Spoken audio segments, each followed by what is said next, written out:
So I spent the morning asleep, having not spent very much time asleep having spent no time asleep during the night. But I'm feeling quite perked up, and I've just been watching Sir Keir Starmer's Labour Party conference speech, and I am staggered by it. I thought it was one of the best conference speeches that I have probably ever heard. It was so confident, so charismatic, so compassionate, and Keir Starmer comes across exactly as I've always thought, as a man of integrity and sincerity. Now I have to explain a little. Keir Starmer was at school with somebody who I was at Oxford with, a fellow called Andrew Sullivan, and Andrew and Keir couldn't be further at political odds. Andrew Sullivan went off to America. I think Andrew was probably one of the most intelligent people I ever knew, and he edited the thing called the New Republic, very right-wing newspaper. We haven't spoken in years, I'm afraid, but I very much admired him, and I think if he comes from the same background as Keir, I very much admire Keir. I was extraordinarily surprised to hear that there's also a connection with Fatboy Slim, and I will I will endeavour to find out more about that. So that's great. But I just loved Sir Keir's focus throughout, and his ending, his line about work, care, equality, security. These are the tools of my trade. They're the tools of my trade as well.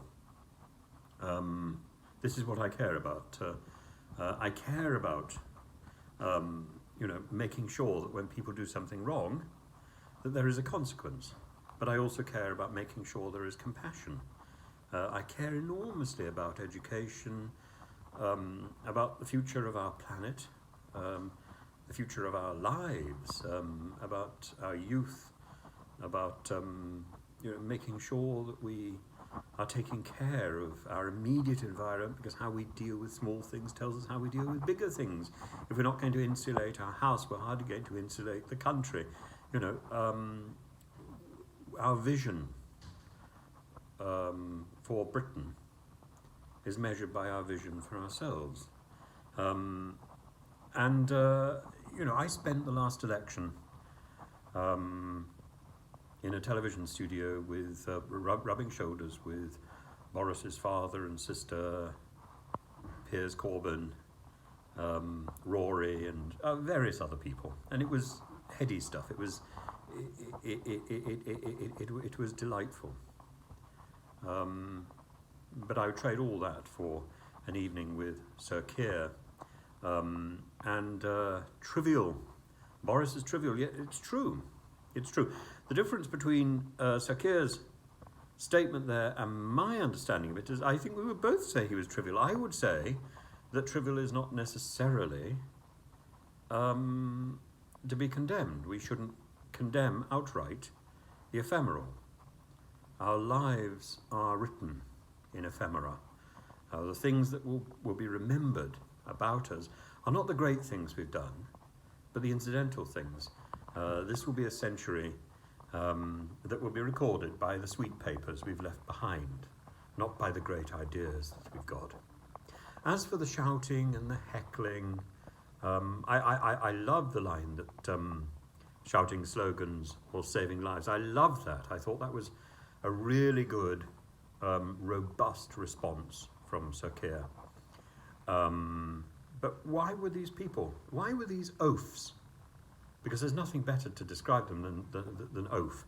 Why were they hectoring and heckling Keir at the point when he was talking about how his mother was a patient in the NHS and in serious danger for her life? I don't think this is about politics. I think this is about spite and an inability to do humanity.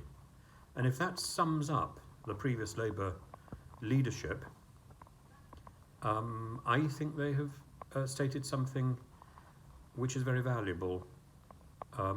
Simply in standing up and hectoring somebody, they're just unkind and insensitive, and I would never. I would move mountains to make sure that we were not ruled by such people. I think at the moment we have a government which is badly off course. I think at the moment we have a government that has got used to power. I've seen this in many, many different countries where stupid people in power think that they deserve that power and have a right to it. Nobody has a right to power.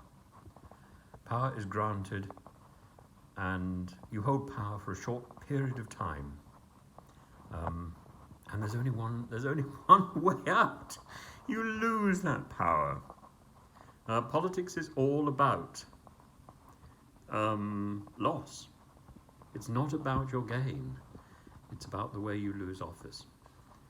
I'm afraid at the moment Boris is certainly heading towards loss.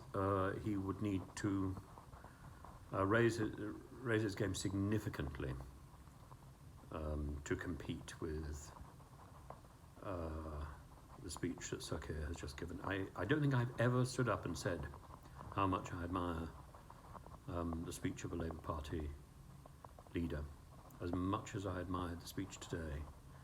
And there are points in the speech which brought a tear to my eye. You know, just extraordinary, quite extraordinary, and utterly, utterly commendable. I'd love to know your thoughts on this. I'd love to hear what you've got to say, but that was the work of somebody who is genuinely inspirational.